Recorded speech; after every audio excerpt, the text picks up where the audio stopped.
Welcome to the Dibley Diaries for this week. This week we're going to be thinking in Thought for the Week not about the Gospel passage for this week, but about the New Testament passage, which is from Ephesians chapter 6. And we're going to be thinking about that because it is the classical reading about the armour of God, about what is written to say you should put on the armour of God, and what is that like. And I've been thinking about that in the context of rural situations and the rural challenge for this week, and I've been thinking about the whole fact that we feel that we need to put on armour, and that's what it's written about. We'll come more to that in Thought for the Day, but I wanted to think about it in terms of the battles that we as church communities choose to fight or to take on, the battles that we choose to think this must not happen, or this must be like this, or this mustn't be like this. And I think about some of the battles which church communities have undertaken in the time that I've been ordained, I've been a vicar, and some of those have been about things which were perhaps not as important as they might have been.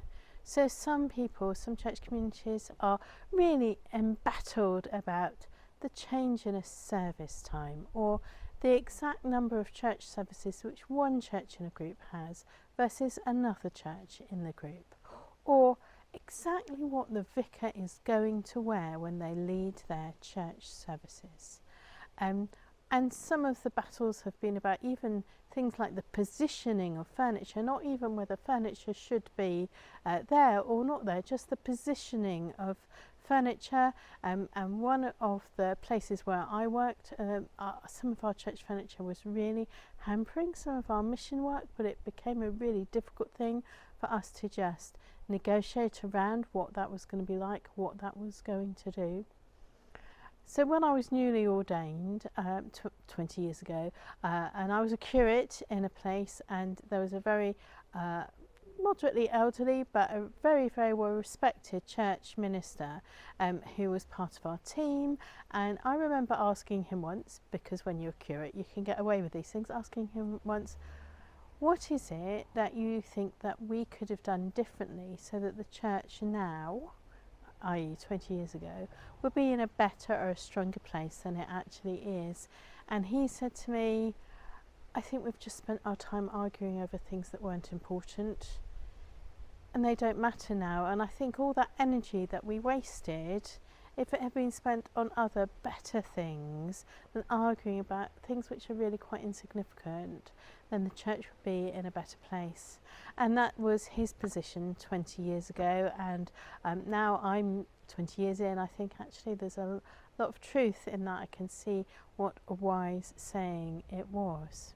There's a saying that you have to choose what battle you're going to die in a ditch over, and we need to be wise about battles we choose as church communities.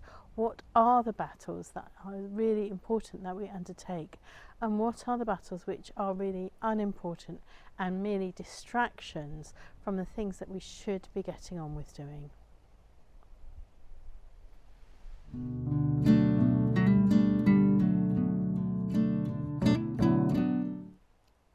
This week in Thought for the Week, we're thinking about the armour of God, and this is what occurs in the Ephesians 6 passage that we have set for the week, where Paul talks about putting on the armour of God, that everybody should be, all the Christians should be putting on the armour of God. Now this was something which I should have known by heart from the church tradition I grew up in. This was a very important part of thinking of that church tradition, knowing all about the armour of God and what we were going to, how we were going to put it on and what it was. So a brief recap.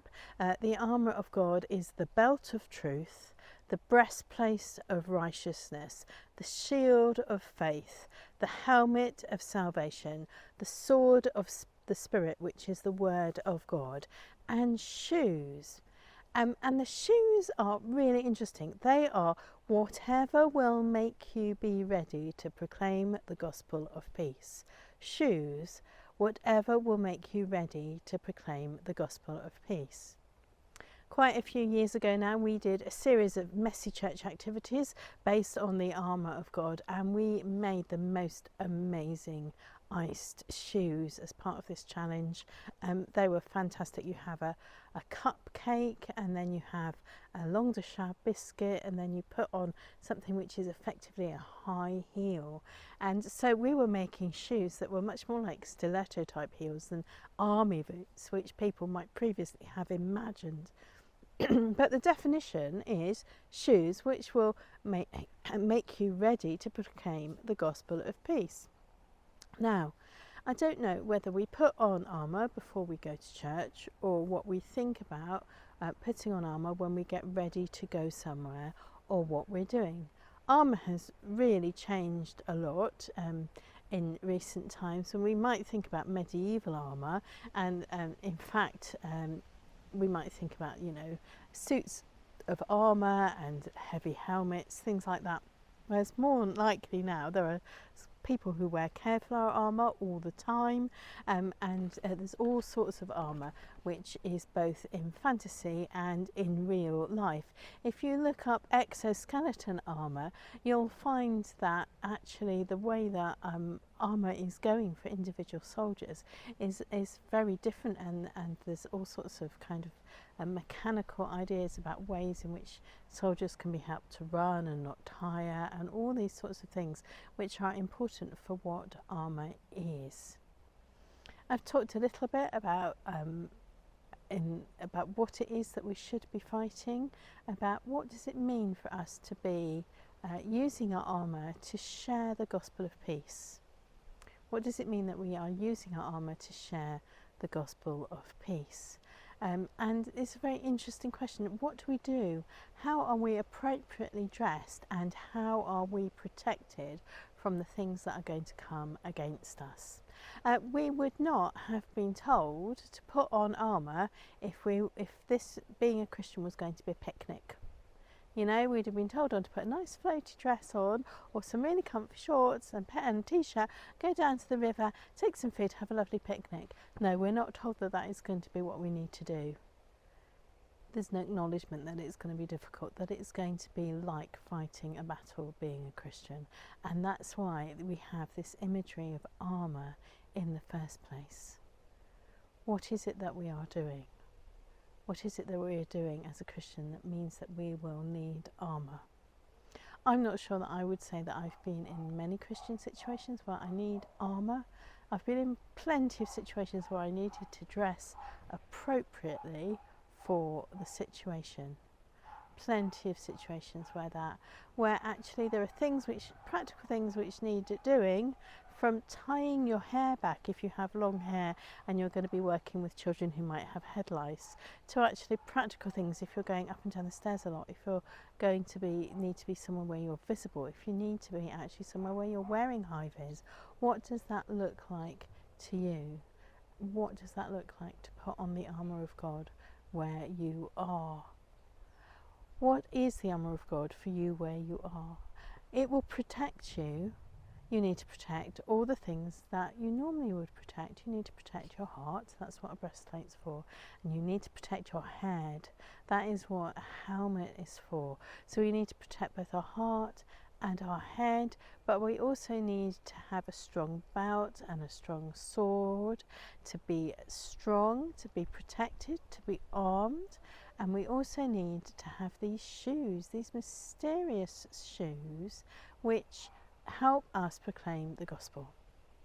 These are going to be different for different people in every situation.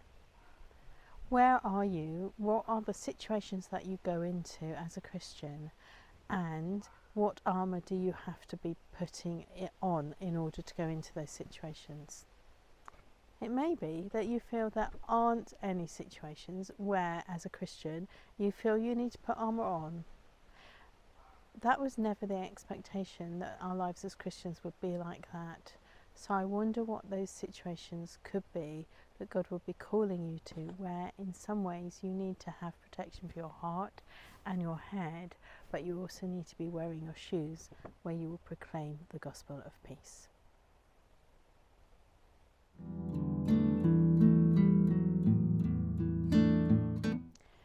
The Dibley moment of the week this week is about what's buried in one of the churchyards in the place where I currently work. So in the corner of this churchyard there is a horse buried. This is just not an ordinary horse. This horse belonged to a knight, a proper knight from the 13th century. The horse had been the knight's companion in various battles. So when the horse died later, the knight decided that the horse needed to be buried in the churchyard.